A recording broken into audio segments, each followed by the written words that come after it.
యేసుక్రీస్తు చెప్పిన మాట ఏంటంటే, అబద్ధం ఆడతావా, అదే నిన్ను మోసం చేస్తుంది. యథార్థను మోసం చేస్తావా, ఆ మోసంలో పడిపోతావు. దాని అర్థం ఏంటంటే, మన పెద్దలు అంటారు, ఎవరు తీసుకున్న గోతులో వాళ్ళే పడిపోతారు. మనం ఇతరులను మోసం చేస్తామని అనుకుంటున్నాం, కానీ ఆ మోసంలో మనం పోతున్నాం అని చెప్పి అర్థం చేసుకోండి. ఇతరులను జయిస్తున్నాం అనుకుంటారు అబద్ధం చేత, కానీ దాంట్లో పడిపోతున్నాము, దానివల్ల నీ ప్రాణం పోతున్న సంగతి చాలా మంది మర్చిపోతారు.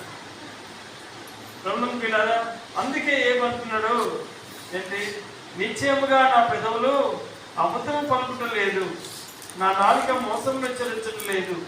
మీరు చెప్పినది న్యాయమని నేను ఏమాత్రం కూడా. సలహాలు ఇచ్చే వాళ్ళు చాలా మంది ఉంటారు కష్టం వచ్చినప్పుడు. నేను విన్నాను, ఆ సలహాలో న్యాయం ఎంత ఉంది అని చెప్పి మనం గ్రహించాలి. ఏం గ్రహించాలండి?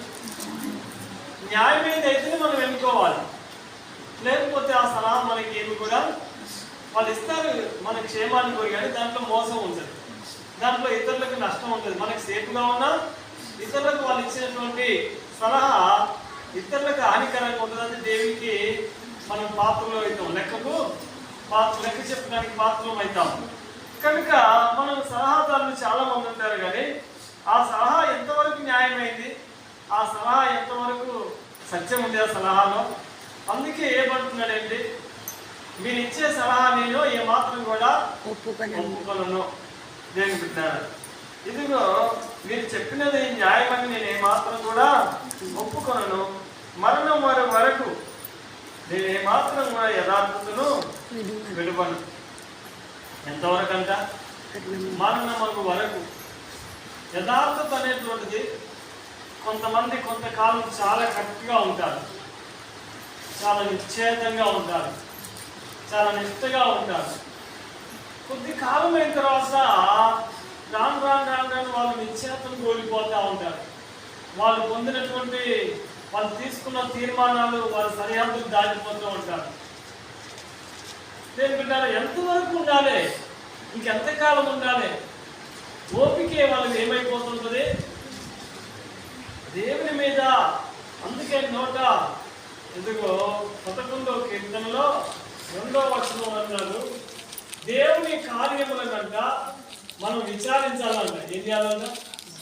దేవుడు చేసిన కార్యాలను విచారించాలి, ఒక్కసారి ఆలోచన చేయాలి. దేవుడు మన మీద ఎంత కార్యాలు చేశాడు, ఏంటది? దేవుడు చేసినటువంటి కార్యములను మనం విచారంలోకి తేవాలి, విచారించాలి, ఆలోచన చేయాలి. చాలాసార్లు నష్టపోవడానికి కారణం ఏంటంటే, మనం శ్రమల పాలవడానికి కారణం ఏంటంటే విచారణ చేయక. ఏంటంటే మనకున్న పరిస్థితులే ఇదే కష్టం అనుకొని ముందుకు వెళ్తాం. నేనుకుంటున్నాను, అందుకే ఒక అనాదిగా బతికిన ఒక అతను సాక్ష్యం ఇస్తున్నాడు. ఏంటంటే పిల్లలు, తండ్రి పెట్టి బాధలకు తల్లి పురుగుల దాగి చనిపోయిందంట. చనిపోయినప్పుడు బాబు ఏమైపోయాడు? అనాథ అయిపోయాడు. ఏమైపోయాడండి? అనాథ అయిపోయి అనాథ ఆశ్రమంలో వేస్తే వచ్చేవాళ్ళు పోయేవాళ్ళంతా వాళ్ళ అమ్మ నాన్నలు తల్లిదండ్రులు వచ్చి నిలబెడుతూ ఉంటే, వాళ్ళకు ఆదరిస్తూ ఉంటే వాళ్ళ దగ్గరికి వెళ్ళి ఊరికే నిల్చుండేవాడంట. ఎవరైనా ఏదన్నా ఇంటి దగ్గర నుంచి తెచ్చిన పలహారము ఏదైనా ఇస్తే తిన్నాను. అప్పుడు తల్లిని జ్ఞాపకం వచ్చి బాగా ఏడ్చేవాడంట. అమ్మా అని చాటుకు వెళ్ళి ఊరికి ఏడ్చుకునేవాడంట. మా నేనున్నానని ఒక్క నిమిషం ఆలోచన చేయకపోయినా, నేనున్నానని ఒక్క సెకండ్ ఆలోచన నా కొరకు చేయకపోయినా, నాకు ఒక్క నిమిషం నా కొరకు ఆలోచన చేసిన బ్రతకతా. దేవుని బిడ్డలారా, దేవుని యొక్క సన్నిధానంలో మనము దేవుని గురించిన ఆలోచన ఉండాలి. దేవుని గురించిన ఆలోచన లేకపోతే నువ్వు తప్పిపోతావు. దేవుని గురించిన ఆలోచన నీకు లేకపోతే నువ్వు అబద్ధమాడుతావు. దేవుని గురించిన ఆలోచన లేకపోతే నీ పెదాలతో ఇష్టంగా మాట్లాడుతావు. ఎందుకంటే నీ కొరకు దేవుడు తల్లడిల్లి, నీ కొరకు దేవుడు తన వేళ శ్రమలు అనుభవించి, నీ కొరకు త్యాగం చేసిన దేవుడిని నువ్వు మరలా సిలువకేయకు. మరలా సిలువకేసి నువ్వు శ్రమల పాలు కాకు. చేతుల్లో ఉరి పోసుకుని చావకు, శిలువ రక్తం వృధా చేయకు. దేవుని బిడ్డలారా, మనం ఒక్కసారి ఆలోచన చేయాలి. తప్పిపోయిన కుమారుడు కూడా తండ్రి ఊకే ఏడుస్తుందంట. నా కొరకు ఒక్కసారి ఆలోచన చేయకపోయిన బిడ్డ. దేవుని బిడ్డలారా చూడండి, ఒక తల్లి కూడా బాబుని కోల్పోయిన తర్వాత ఏడుస్తుంది. కానీ నా కొరకు ఒక్కసారి ఆలోచన చేయకపోయినావు, నేను నీకోసమే కదా బ్రతుకుతుంది. అమ్మా నీ ఎదుగో, నేను ఇంతకాలం నిన్ను చూసి కదా బ్రతికింది. మా అమ్మ ఉన్నదని ఒక్క క్షణం ఆలోచన చేయవా బిడ్డ? నన్ను విడిచి ఎక్కడెళ్ళిపోతురా అని చెప్పి ఆలోచన లేకపోతే, తడిపెడిగా తప్పిపోతే ఎంతో నష్టం జరుగుతుంది. ఏం బిడ్డారా, జీవితంలో నీ మీద ఆధారపడిన కూడా ఎంతో కుంగిపోవాల్సి వస్తుంది జీవితాంతం. కాబట్టి దేవుడి గురించిన ఇదిగో భక్తుడు రుణం పిల్లల కీర్తనకారుడు అంటున్నాడు, దేవుని యొక్క కార్యములను నేను విచారించుదును. దేవుడు ఏమేమి కార్యాలు చేసి నిన్ను బ్రతికించాడో, ఏ స్థితిలో నుంచి నిన్ను విడిపించాడో, ఏమేమో ఎదుగో పరిస్థితుల్లో ఉండగా దేవుడు నిన్ను ఆదరించాడు. భక్తుల దావీదు 30వ కీర్తన కూడా అన్నాడు, యెహోవా ఇది శత్రువు నా విషయంలో ఉద్ధరింపలేక నీవు నన్ను ఆదరించావు, అందుకే నేను కొనియాడదనని ఆ దేవుని బిడ్డాను, అందుకే నేను స్తుతించదనని చెప్పాడు. ప్రియమైన దేవుని బిడ్డారా, ఇదిగో అందుకే భక్తుడు అంటున్నాడు, దేవుని యొక్క కార్యాలను ఆలోచించడం ద్వారా నేను పెదాలతోనే ఎదుగో ఏంటది నిశ్చయముగా నా పెదాల అబద్ధమును పలుకుతలేదు, ఇదిగో నా నాలుక మోసము అనుసరించుట లేదు. మీరు చెప్పినది న్యాయమని నేను ఏమాత్రం కూడా ఒప్పుకోను. దేవుని బిడ్డారా, మీరు చెప్పింది న్యాయమని ఒప్పుకోను. ప్రేమ పిల్లారా, కొన్నిసార్లు మా కుటుంబంలో కొన్ని విషయాలు చెప్పుకుంటా ఉంటారు. మా అక్కగారు వచ్చి చెప్పినప్పుడు నేను రాగానే బంద్ చేస్తాను, ముచ్చట్లన్నీ ఆఫ్ చేసేస్తారు. ఎందుకంటే దాంట్లో న్యాయం ఉంటేనే నేను ఒప్పుకొని, లేకపోతే అది కరెక్ట్ కాదని చెప్తాను. కాబట్టి అదిగో మా ఫోన్లు చెప్తున్నాను గురించి చెప్తుండగా వాళ్ళు ఎవరితో ఆఫ్ చూసింది, మా మామతో బంద్ చేయి ఆయన వద్దంటారు. ఎందుకమ్మా అంటే అది నువ్వు చెప్తే అది వాళ్ళకే సపోర్ట్ చేస్తావు, న్యాయం ఏదుంటుందో కానీ మనకు కావాలి. దేవుని పెట్టారా చూడండి, దేవుని యొక్క సన్నిధానంలో అవి నేను ఏమాత్రం కూడా ఒప్పుకోను. ఎంతో మంది ఎన్నో సలహాలు ఇస్తారు, దాన్ని ఏమాత్రం కూడా న్యాయం లేకపోతే దాన్ని మనం తీసుకెళ్ళిగో దాన్ని డిలేట్ చేయాలి, మన మనసులోకి తెచ్చుకోకూడదు. దేవుని పెట్టారా మరణం వరకు నేను ఏమాత్రం కూడా యథార్థతను విడువను. ఎంతవరకు అండి? మరణం మన వరకు. సావాస వ్యవస్థాపకులు కూడా తన ప్రాణం పోతున్నప్పుడు కూడా ఆయన చెప్పిన మాట ఏంటంటే, ములుగులు విడుస్తూ కళ్ళనిలుతూ ఆ రంగుల పొడుగు ఆ కత్తివాత చేత యాతలు పడుతూ అమ్మా అని పిలిచి తన నోట ఏ మాత్రం కూడా మరణం అవుతున్నాడు, కొద్ది నిమిషాల్లో ప్రాణాన్ని విడిచిపెడతాడు, లోకాన్ని విడిచిపెడతాడు. ఆ సమయంలో అంటున్నాడు ఏంటి, ఇదిగో నన్ను పొడిచిన నా అంతకు నేను క్షమించిన. ఎంతవరకు నీ యథార్థత అంటే కొద్ది కాలమే కాదు, కొన్ని సంవత్సరాల వరకే కాదు పరిమితం. ఎంతవరకు అంటే యథార్థత మరణం వరకు. చాలా మంది ప్రమాణాలు చేస్తారు, బాప్తిస్తున్నప్పుడు బల్ల తీసుకుంటున్నప్పుడు కానీ రక్షణకు వచ్చినప్పుడు కానీ నేను మరణం వరకు నమ్మకంగా ఉంటాను ప్రభు అంటారు, కానీ మధ్యలోనే దారి తప్పిపోతాను దేవుని. కానీ ఒక విధవరాలు అనాదిగా జీవించిన ఒక జీవితంలో తల్లి బిడ్డలు ఒక ఒప్పందం చేసుకున్నారు. ఏంటి ఆ ఒప్పందం అంటే, అమ్మ ఎదుగు బాబు చెప్తుంది దూర ప్రాంతంలో క్యాంపస్లో ఉన్న తన కుమారుడికి, అయ్యా మనకు దేవుడే దిక్కు, దేవుడే ఆధారం, ఎక్కడున్నా నమ్మకంగా ఉండాలి బిడ్డ అని చెప్పింది. బాబు అంటున్నమ్మ ఎందాక ఉండాలి నమ్మకంగా, ఎంతకాలం ఉండాలి నమ్మకంగా అని చెప్తున్నప్పుడు, మరణం వరకు ఉండాలి బిడ్డ, కంఠంలో శ్వాస ఉన్నంత వరకు, ఊపిరినంత వరకు నమ్మకంగా ఉండాలి. ఎప్పటిదాకా ఉండాలి నమ్మకంగా?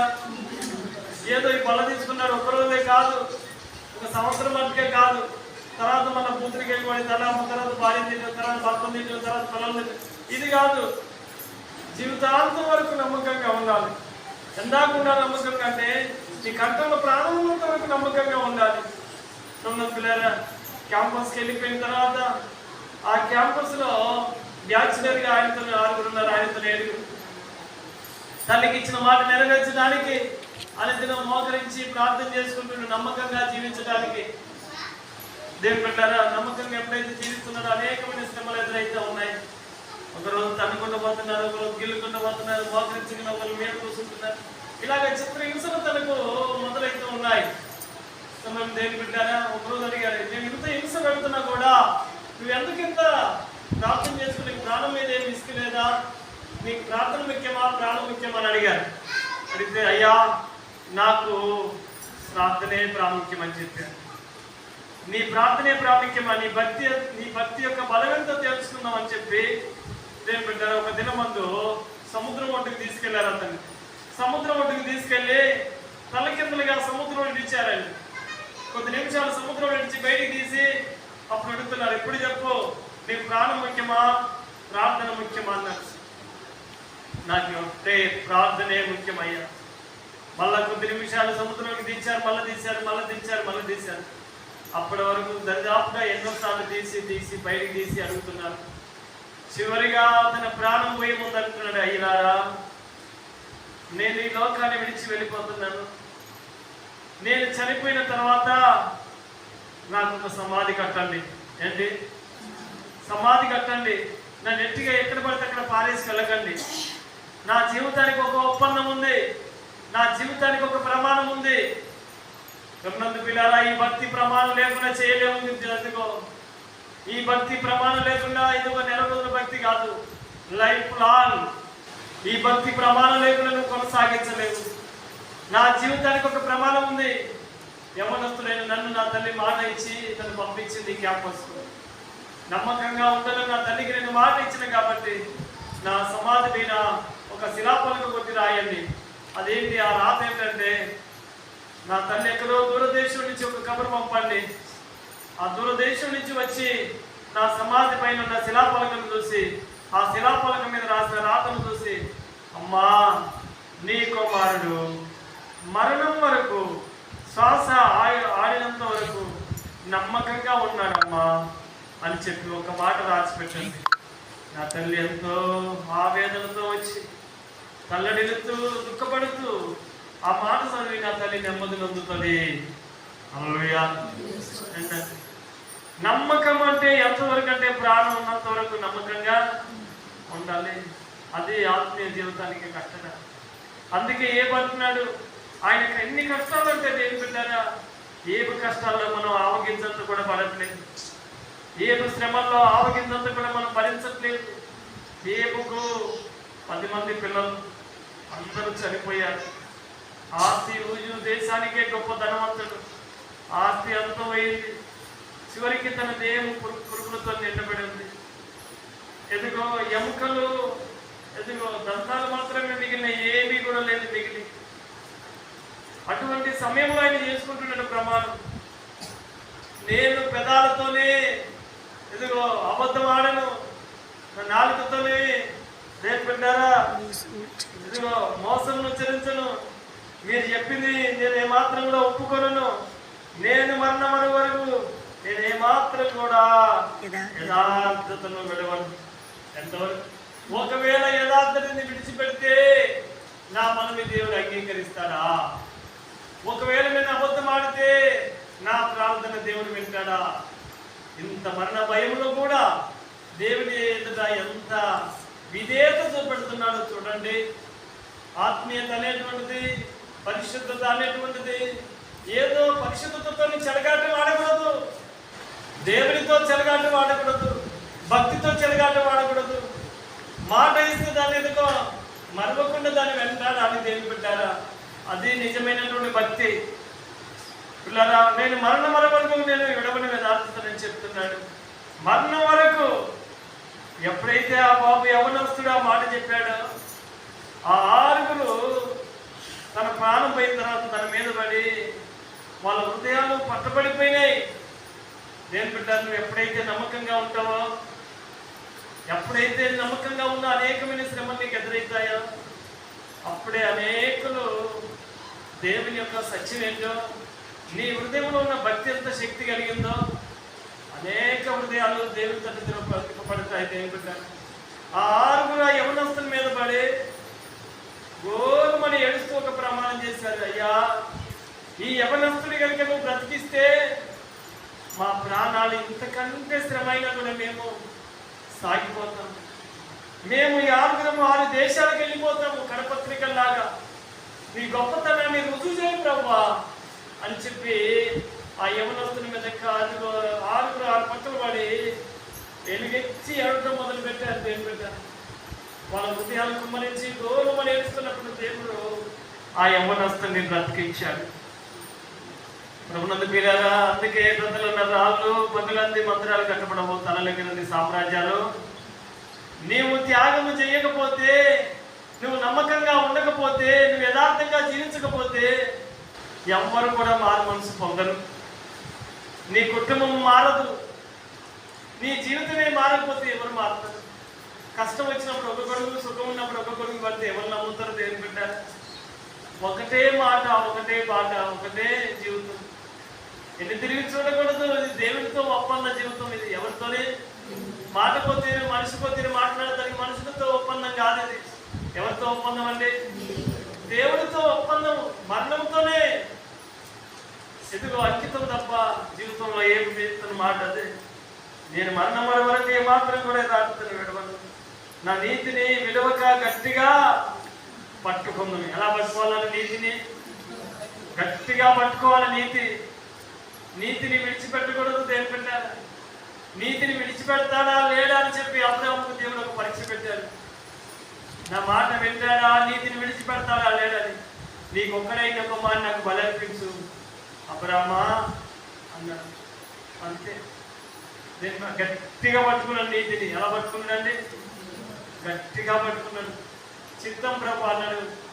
మోరియా దేశానికి పరిగెత్తుకొని పోతున్నాడు. నోడుతున్నా లేక లేక వృద్ధాప్యమందు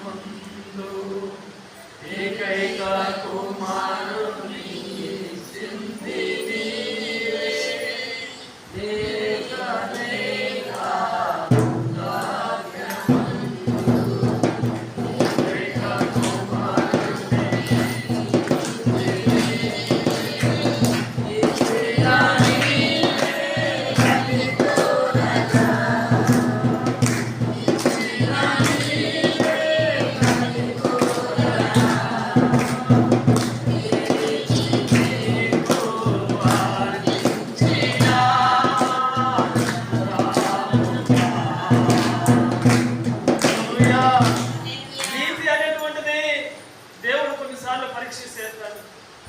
నీకు ఒక్కడైన కుమారు నాకు బలర్పించమని చెప్పాడు.